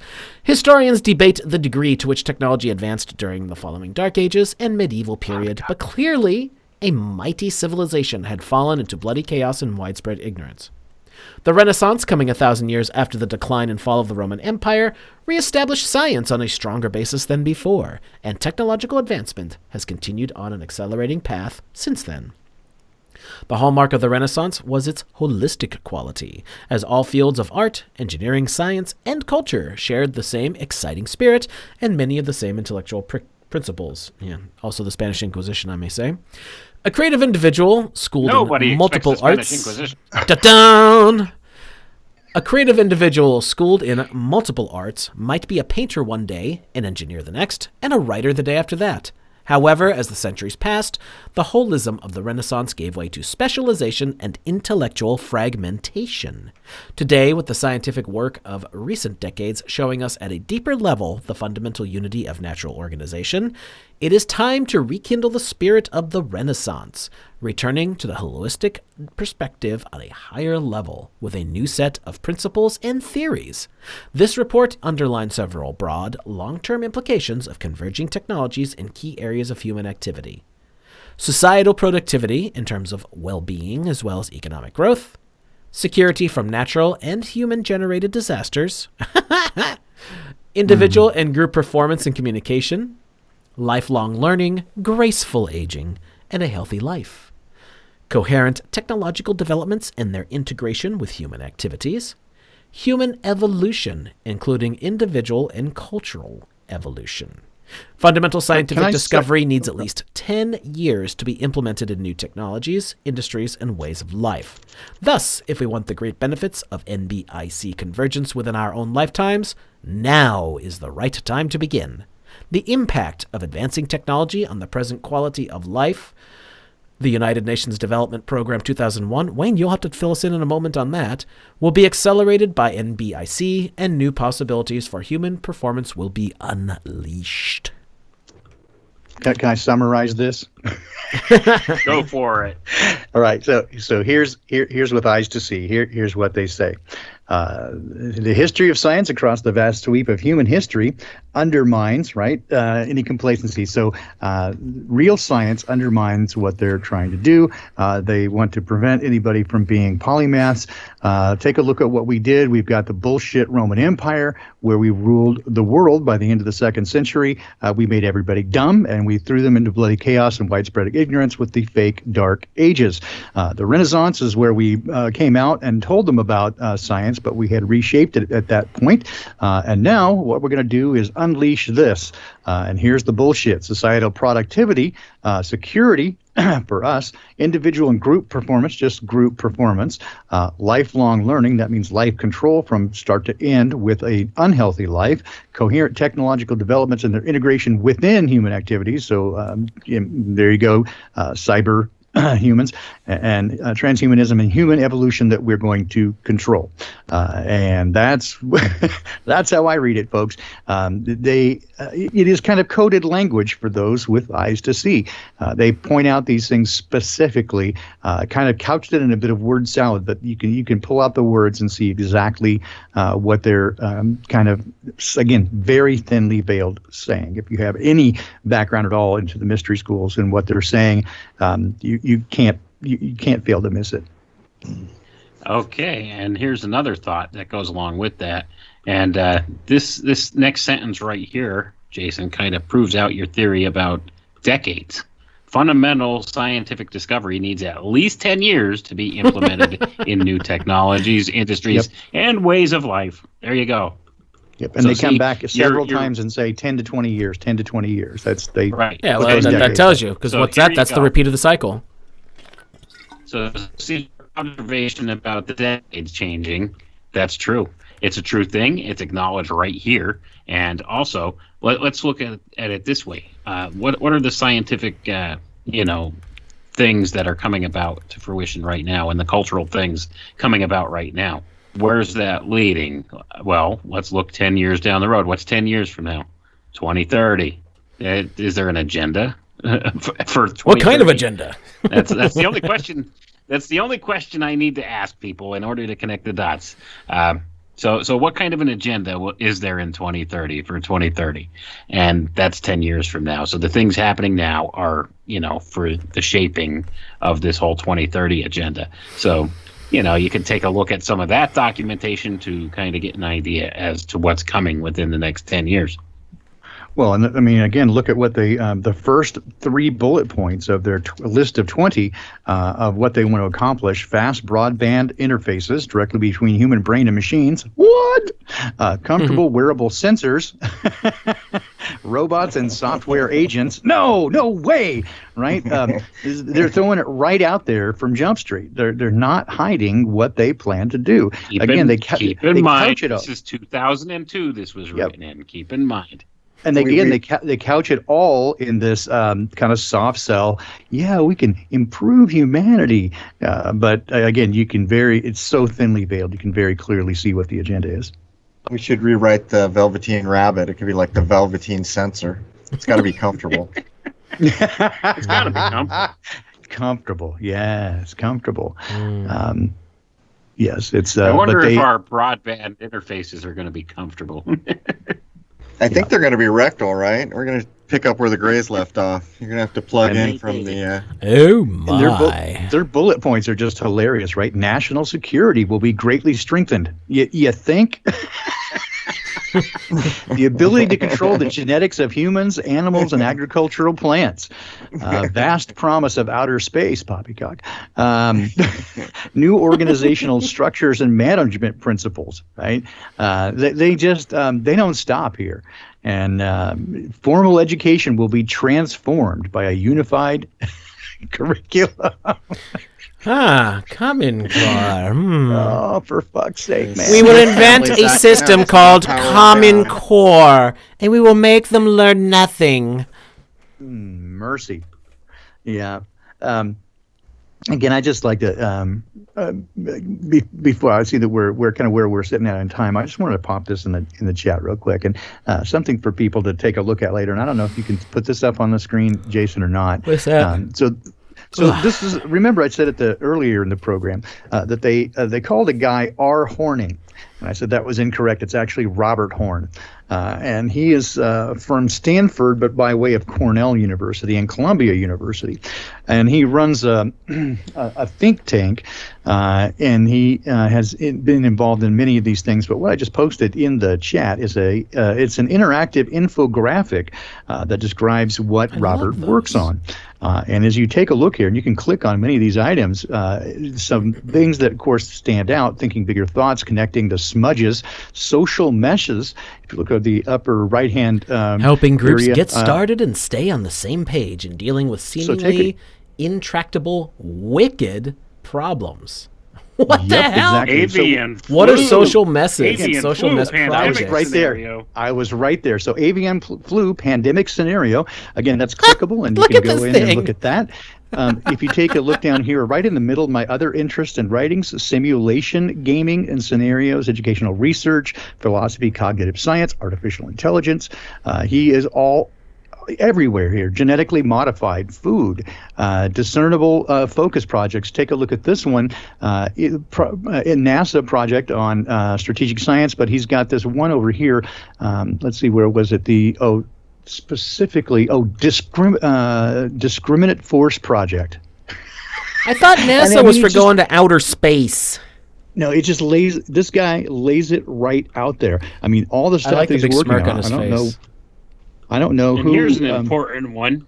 Here's an important one he has here too. History of cybernetics and system science. Exactly. There it is. He's got his fingers in all the pies. That's why I was looking at this. So I got to this because you had pointed me toward that secondary project, right? The Human Cognome Project. Exactly, the Cognome Project. And so he's the guy who actually drafted that. I got to look a little deeper into him, and this is where I came up and found this document. Again, it's interactive. You can click on it, but he's in every single one of these pies, all the places that we talk about over and over, from history of cybernetics, the Carnegie Trust. He's got, the avian flu pandemic. He's looking into... Trust Carnegie? Discriminate Force Project. Oh, boy. Yes. Yeah, he's right there in every bit of it, including map generation, using basically infomurals, beginning with the meme. Right? So, and creating social messes, basically how to use social disorder to get what you want, and creating the problem to get the Hegelian dialectic, the problem, reaction, solution. And of course, at the far lower left is the Human Cognome Initiative from the National Science Foundation. So this guy, again, you can take a look at his CV, his bio, all the stuff there, but it's fascinating. And again, this is just one contributor to that other document, but you can see his areas of work. He is right there in everything that we talk about, pretty much every episode. This guy, we could spend weeks just looking at each one of his areas of expertise, and this is what he's getting into. But who is he? But again, dude, who is he? Like, why the hell is he pulling so many strings on the world map here? Well, again, he's his background, basically he was at Harvard, Columbia, and Sheffield University as basically he taught in language and information, but he considers himself an interdisciplinary guy, but working with artificial intelligence, cognition, neuroscience, that sort of stuff. And then he became vice president of the Meridian International Institute on Governments, Leadership, Learning, and the Future. And again, that's a government policy think tank. So he's one of the social engineers. Let's keep it simple. Yes. He's a social engineer. Definitely. That's pretty much what he does. And again, that infographic at his own page clearly points that out. I mean, it's basically, here's a meme that he put up himself. It's a clickable meme of... Here's a meme, everyone. Look at this. Here's a meme of Mimi. No, I don't think he is a limey, Eric. I think he is, again, he did teach at Sheffield, but he is primarily based in the United States. I haven't heard him speak, but again, he's covering all the bases of social engineering and simulation and game theory. I mean, he's running, this is the guy running this stuff. So anyway, I just thought I'd point this out and drop that link in the chat again. I'll throw it up here again if you want to play with it on your own and take a look. You can see exactly what's going on. And this is the one guy. I just found it fascinating that he was one of the authors of that document that we've been covering, and yet they called him R. Horning instead of by his actual name, which was Robert Horn. But he's again clearly a policy guy making the stuff. I mean, he's like a one-man Tavistock. Well, they are horning us, I guess. Well, I'm sure they buy him as hard liquor. that's for sure. Robert E. Horn, very horny, I guess. He's yeah. So there you go. Anyway, just wanted to kind of point out this is one of the contributors to the document that we've been going over, and everything that he's into, and that's one guy. Hey, doesn't the Book of Revelation mention something about horns? I don't know. It does. Yeah, I've read that. That does happen. And but if you guys, again, we don't probably have time to go through all of it, although this is the next place if Jason was going to read on is page 7, Strategies for Transformation. That's what I was just looking at. Because again, yeah, this is where they kind of get into how to do it, and you got to sort of again read between the lines as I did previously. There's a lot of word salad in here, but it becomes very clear. It is very thinly veiled. Again, for those who have eyes to see, and if you know the words and what you're looking for, you can very clearly see what they're headed for. Oh, let's not skip over the little figure 2 up there though on the previous page from that though. Oh, yeah, right? Yeah. The vision of the world is a distributed, interconnected brain with various architectural levels which can empower individuals with instant access to collective and collaborative learning while safeguarding privacy. Bullshit. Sure they will. Yeah. You mean collect all the data for yourself? Right. It's an enhancement to the productivity and independence of individuals, giving them greater opportunities to achieve personal goals. Bullshit. Yeah. Again, it's a lie. But it's funny. Again, if you look at it in the way that they couch it, it doesn't even come off that way, right? When it's like they added those words as an afterthought, just in case anybody got their hands on the document, right? To go, no, we mean well. No, you don't. We just sit around sipping tea, really. That's like I hate cocaine. I just like the smell. Right? Yeah. No. Well, yeah, but what do you do with your extra cocaine? Yeah, right. I couldn't resist. You knew right where I was going, Crow. Yeah, I'm sorry. You were there before I got there, man. That pinata was waiting to be hit. I know it. Anyhow, dudes are on to me. I gotta go to bed, man. I got a video half made here, and I'm a bit fuzzy, so I'm gonna punch out and get up in the morning. Think about my extra cocaine. Yeah. Okay. Yeah. If you've got extra cocaine, what the hell do you need to go to bed for? That's Peruvian marching powder, man. Come on. Double oxymoron there. Hold on to my extra cocaine and go to bed now.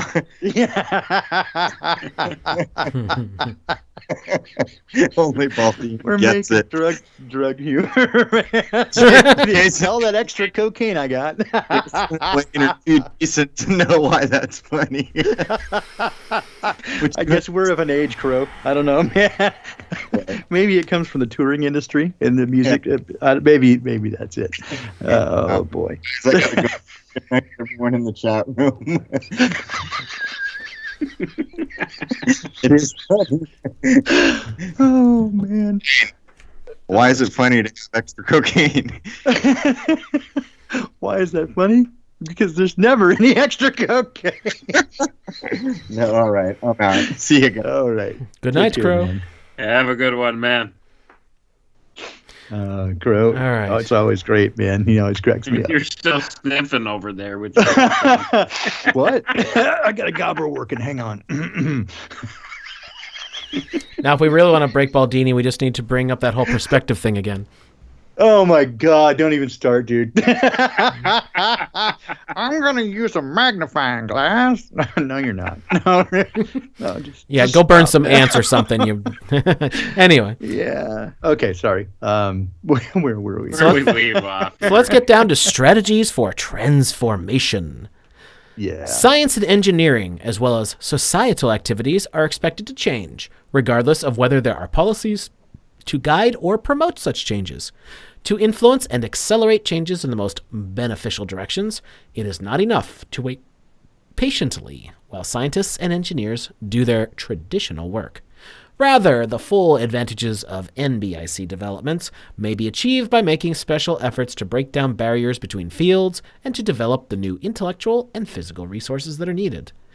The workshop identified the following general strategies for achieving convergence. All right, so we got a bunch of these. Let's see. Shall we look through these and see what's the most... Here, Baldini, you like doing this. Go ahead and pick and choose at your will.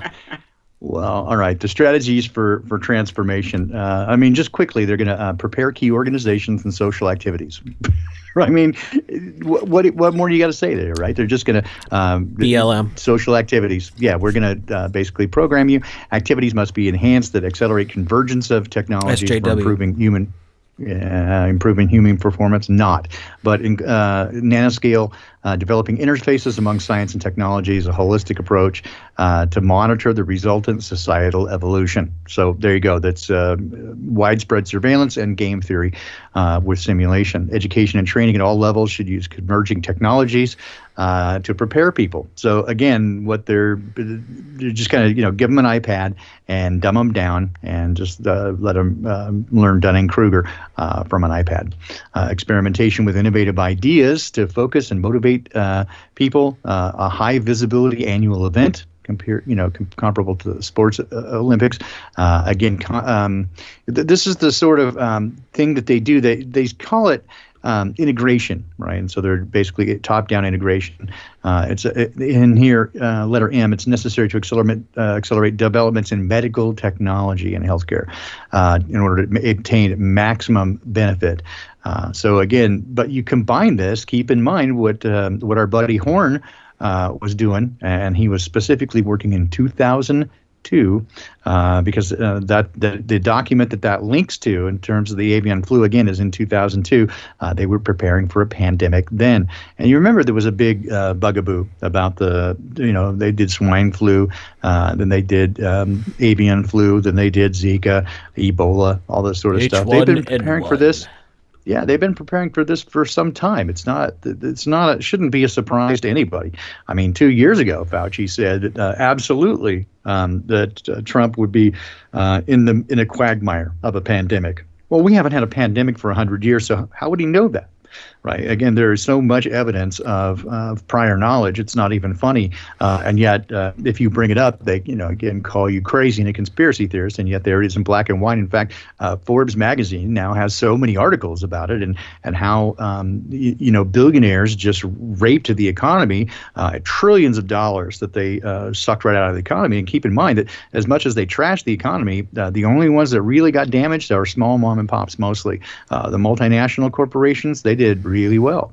In fact, most of the big corporations around here in Seattle, as soon as this became a thing and there was this, announced to be a pandemic, they were hiring right away. It was only the mom and pops that got shut down and now are going bankrupt. So it becomes very clear this is exactly what happened before the Wall Street crash of the 1920s. Is that they did a margin call and crashed the economy, and everybody who didn't have deep pockets was done.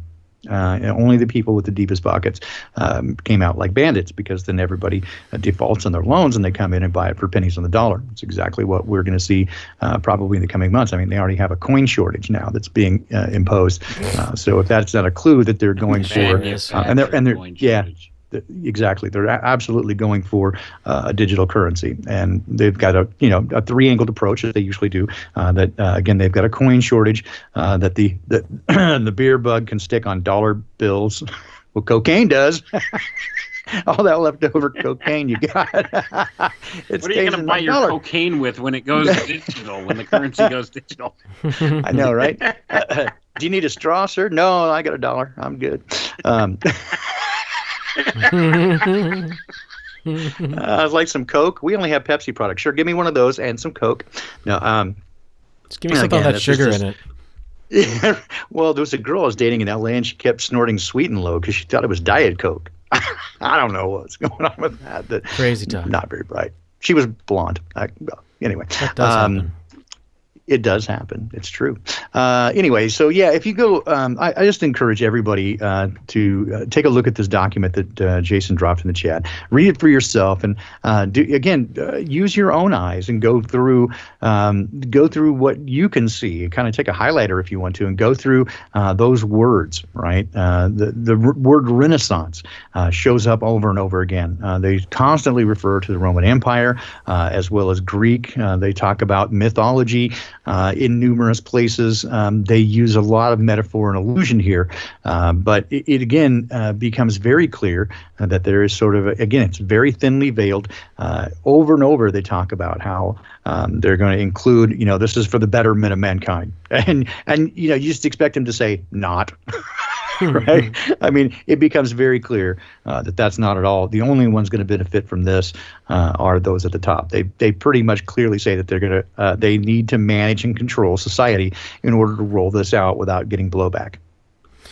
If we jump down here to general comments, this is definitely entertaining.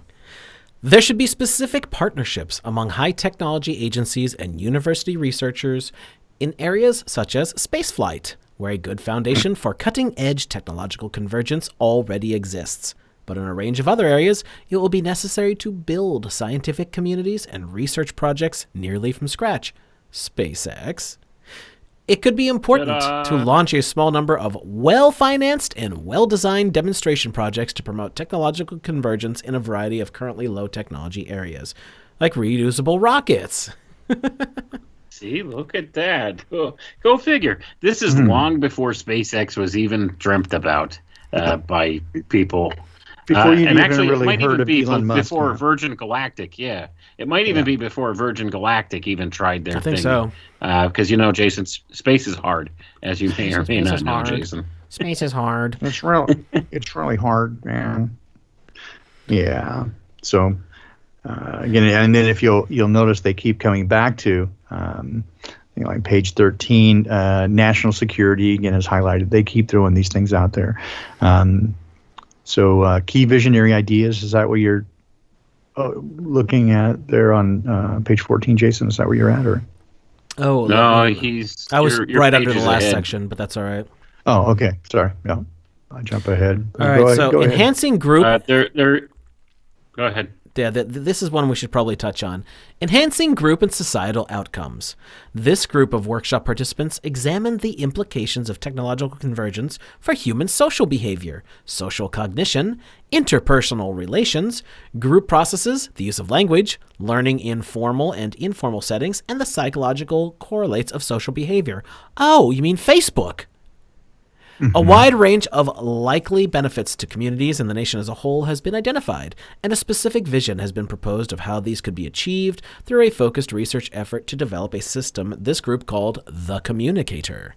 This NBIC technology would remove barriers to communication caused by disabilities, language differences, geographic distance, and variations in knowledge, thus greatly enhancing the effectiveness of cooperation in schools, corporations, governmental agencies, and across the world.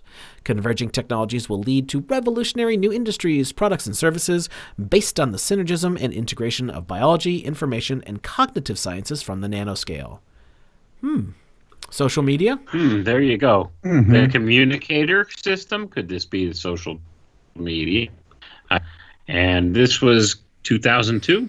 So I don't think, we didn't have YouTube. We didn't have Facebook. We didn't have anything of the sort. I don't think MySpace was even out yet, was it? No, I don't think so. No. This was still the early days when you had the I don't even think internet Friendster was chat a thing. boards or whatever. Yeah. Yeah, I don't even think Friendster was the thing yet. Barely Napster was going on.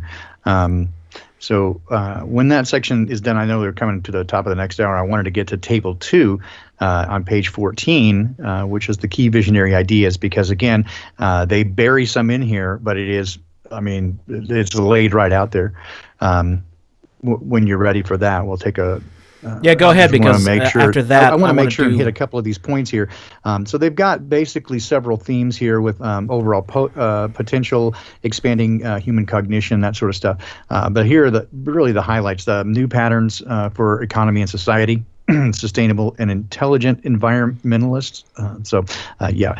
Changing human activities towards the innovation age, human cognome project. We talked about that with brain-to-brain interactions and group communication, a hive mind, predictive science of societal behavior. Hello. We have brain-to-machine interfaces and neuromorphing engineering. We have... what was the other one here? A network society with bio-inspired culture. We have globally linked detection devices, uninhabited combat vehicles, cognitive, civic, and ethical changes in a networked society, and changing the human culture is the final point. I don't think you could get more clear than that, really, what the intention here is. Right. Cognitive, civic, and ethical changes in networked society. There's your social media again. Boom. That's exactly what it's all about. But it covers all of it, right? I mean, it really does grab the whole gamut. Since Cammie's here, she knows that word. It runs the entire gamut, right, of changing society to accept it, and then implementing their change all the way across, including the brain to brain and brain to machine connections, and with basically a hive mind. And with detection devices, that's surveillance. It's worldwide surveillance. It's entirely linked, and this is exactly what they have in mind. Again, they continue to couch it as a good thing and for the advancement of mankind generally. But if you take any of those things and run it out to its end, right? If you just go through its logical conclusion, you can tell that that is not at all what they have in mind. No, not at all. It's the complete opposite, in fact. Let's get down here like to so many of these things. Let's get down here to future prospects, because this is always interesting. Yeah. Nanotechnology, biotechnology, and information technology are moving closer together, following an accelerated path of unparalleled breakthroughs. Their focus on human dimensions is still emerging, but promises to dominate the next decades. Despite efforts of workshop organizers, given the breadth of the topic, it was impossible to recruit leading experts in all the areas where the convergence of NBIC technologies are likely to have significant impacts in 10 to 20 years.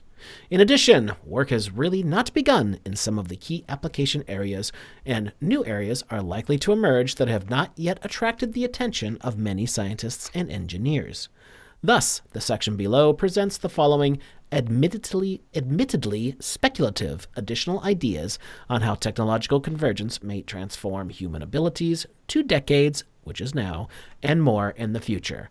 Many of the ideas that follow emerged during the workshop, and others were suggested in discussions with participants afterwards. And there are several interesting sounding notions here.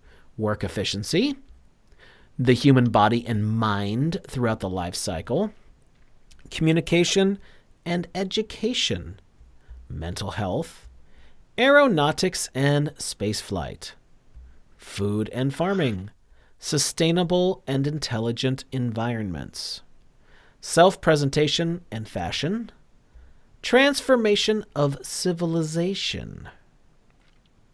Boom. Let's take that one. The profound changes. I was going to say, if you look at the aeronautics and spaceflight, it's hilarious. Oh, sure. We don't have to read it now. Let's do that. No, hilarious. Let's have a laugh. NBIC synergies could greatly expand capabilities for piloted adaptive aircraft, unmanned aircraft, and human spaceflight. Well, the first one sounds like drones to me. Got to have something to drop bombs with, right? Nanostructured materials and advanced electronics have the promise of reducing the weight of spacecraft by 3/4 in the next 10 to 20 years. Specific subsystems for human spaceflight may also be revolutionized by the same combination of technologies. For example, durable but light and self-repairing spacesuits, high-performance electronics with low demands. Just get new spacesuits? Yeah, they're pretty cute. High-performance electronics sexy, baby. Yeah. with low demands for electric power and low cost but high value, large orbiting structure. None of this has happened. We only have one freaking thing hypothetically up there. And it's the next sentence that will just it'll get you the. Here we go. If the problems of orbital launch costs and efficient subsystems can be solved, then human society can effectively exploit Earth orbital space, the moon, asteroids, and the planet Mars. Several participants in the workshop noted the potential for intelligent machines of the future to take on progressively more human characteristics. Oh. So we can well imagine that the first pioneers that take humanity, quote unquote, far into space will be descendants of Pathfinder and the Voyagers that will be endowed with intelligence and communication capabilities reflecting human behavior. So you're talking about AI. Yes, and of course, if you just take the word cost out, if the problems of orbital launch can be solved, again, all the other stuff has happened, but why do they keep kicking the can down the road? We're going back to the moon in 2045, and then we're going to go to Mars sometime.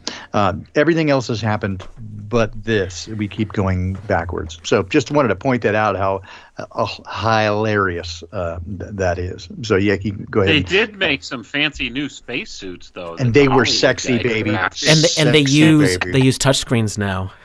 It's kind of nice. Mm-hmm. But I think you can't miss the buttons and flip switches that they had in the Apollo program. that's good. But you can't miss the good stuff in self-preservation or self-presentation in fashion and transformation of civilization. Again, they very clearly tell you what they wanted to do. And yes, informally hip, I see you. I'm going to put out another little pitch before we finish the show. Sorry, I was responding to chat there. Informally hip, who is a big supporter of all our streams. She's great. She got her phone messed up, and so I started earlier in another stream with Cammie. I found out about her phone, so we started a little fundraising effort for that. Plug that, please. Okay, yeah. If you guys want to pitch in a couple of bucks, everybody so far has been really kind of generous, and I'll just put. You can hit me with PayPal and just put her name on it. So it's PayPal.me/Great Baldini.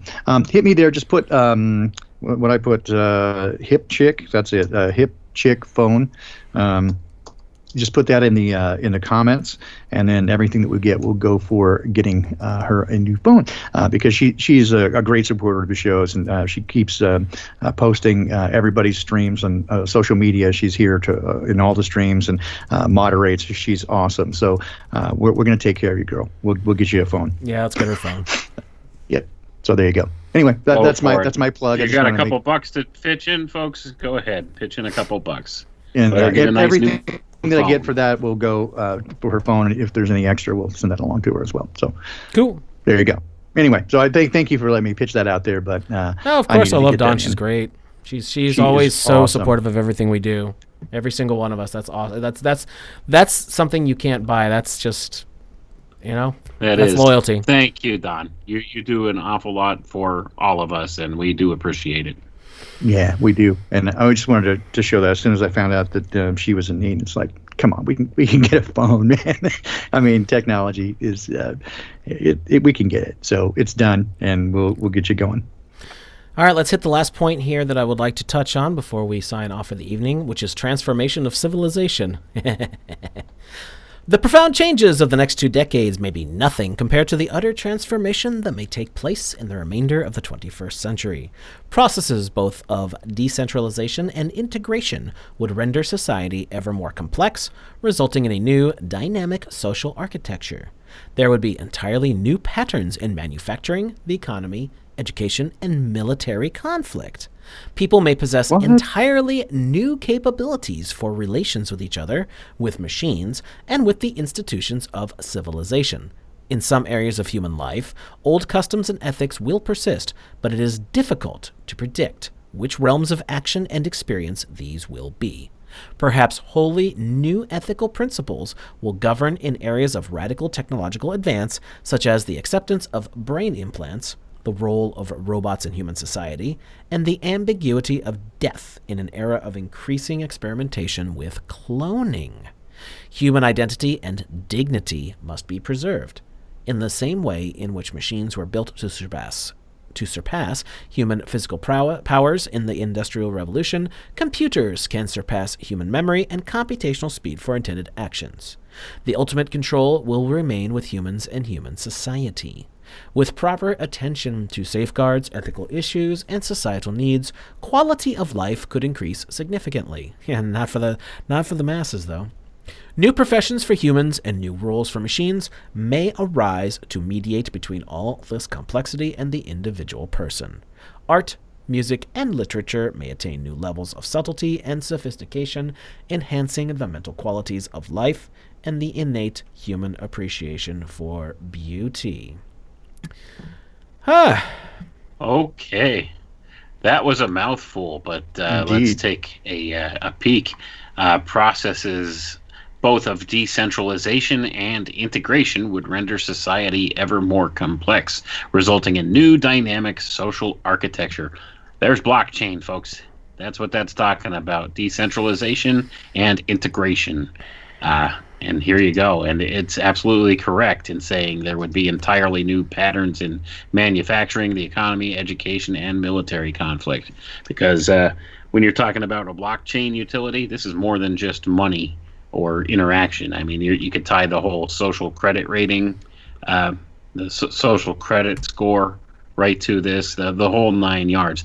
All of that stuff that we've talked about before. If that's put together on a blockchain utility, your social credit ties directly to your bank account, and then that being the case, that could totally affect every aspect of your life. And that's kind of what they're leaning towards here with this right now. So it will completely change the way that we interact in our relations with each other. Think about that. And there it is, spelled out in black and white in this 2002 paper, long before blockchain was ever thought about as an actual thing. Yeah, and if you download that document that Jason just posted again, Converging Technologies, there's a table 3 on page 19. Again, this is a fairly lengthy document, but on page 19 there's a table 3, history of some significant augmentation to human performance. They begin with minus million years cell, body, and brain development, and then they go old Stone Age, right? And they go through this stuff until they come up to universities and printing, how many generations it took to do that. And then the very last one, as they go through the microbiology and the internet, that's at -1 generation from this document, half generation away from unifying science and converging technologies, 1 generation away from converging technologies to reorganize society. And then they don't know when, but the ultimate goal, this is the last item on there, evolution, transcending human cell, body, and brain. It is the ultimate Wayne, what do you want to call that? The alchemical tech revolution? Is that, I've heard that. Sounds probably about right. What's the word? What's the word we use for that? What's transhuman, trans something or other? So the ultimate. Yeah, something or other. It's the ultimate goal of this document. With a plus sign. Yeah, H plus something, I don't know, something like that. But it is the ultimate goal of this document. They lay it out very clearly. So again, I really hope I really hope that you take a look at this and read it for yourself. Like we always say, don't trust us. We've been reading this document, but take a look at it yourself, and you can really. See if you take a look at it and really put your eyes on, use some discernment and see what they're telling you.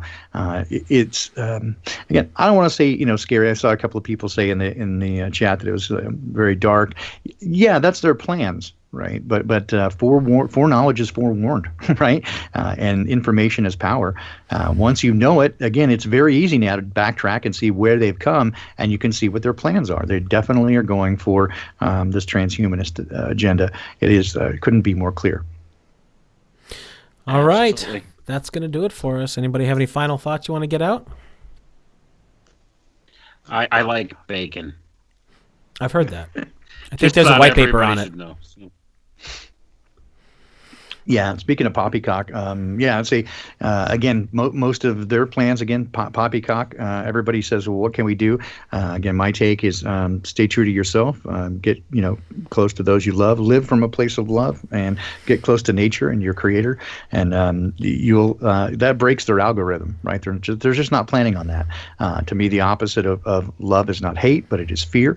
And so if everything is fear porn now, you can't turn on the news without seeing fear. And they're just not programmed for love. They're not programmed to receive that. So if you can live from that place, I think that is our best chance at messing up their system and screwing up the algorithm.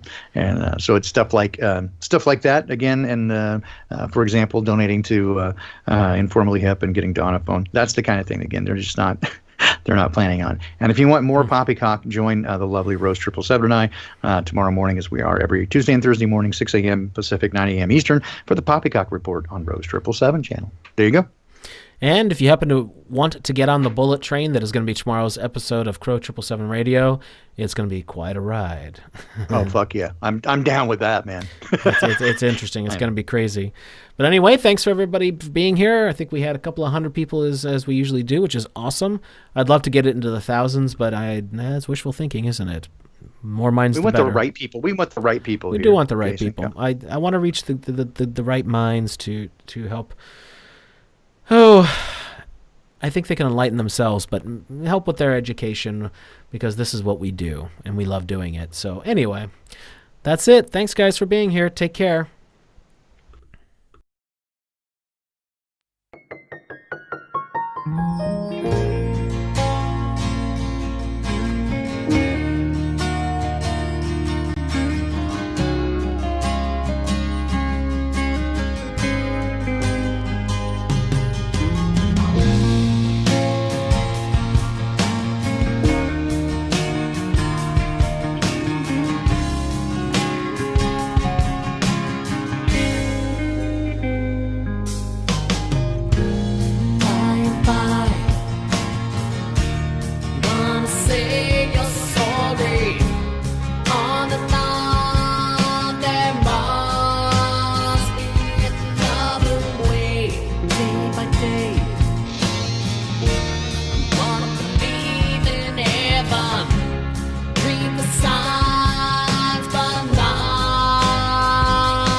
To see.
Will speak, manifest beside me,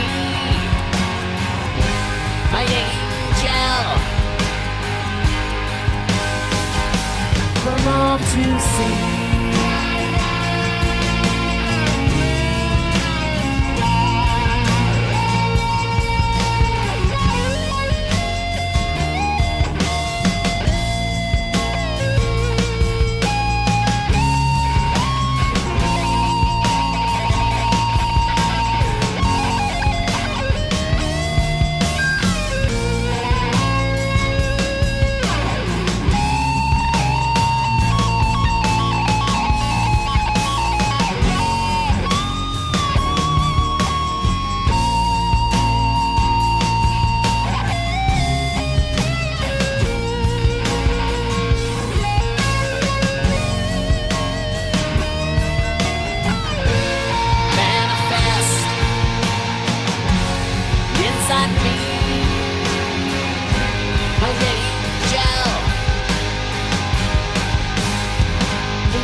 will speak, manifest. Beside me, my angel, for all to see.